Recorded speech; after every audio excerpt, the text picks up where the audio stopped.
আমার মতো অনেকেই আছে যে সন্ধ্যা হলে ফাস্টফুড খাওয়ার ক্রেভিংস হয়।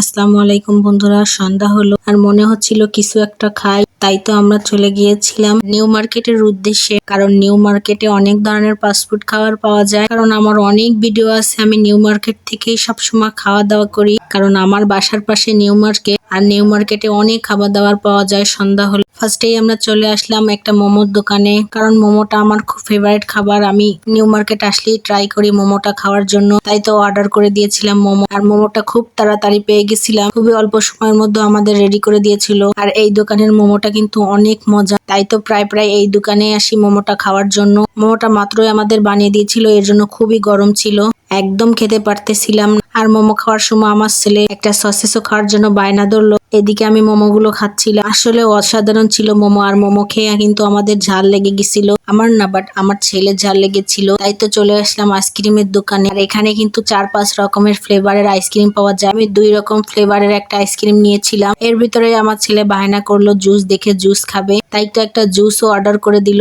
সত্যি বলতে কি আমার মোমো খেয়ে হয়নি, কারণ এক প্লেটে 6টা মোমো থাকে আর আমরা এক প্লেটই অর্ডার করেছিলাম। তার জন্য আমি আরেকটা মোমো অর্ডার করার জন্য বললাম, যেটা আমি বাসায় গিয়ে খাবো। আর বাসায় আনতে আনতে মোমোটার চেহারা কিন্তু নাজেহাল হয়ে গেছিল। আর বাসায় এসে সব কাজ ফেলেই কিন্তু আমি মোমোটা নিয়ে বসে গেলাম, কারণ আমার কিন্তু মোমো অনেক পছন্দ।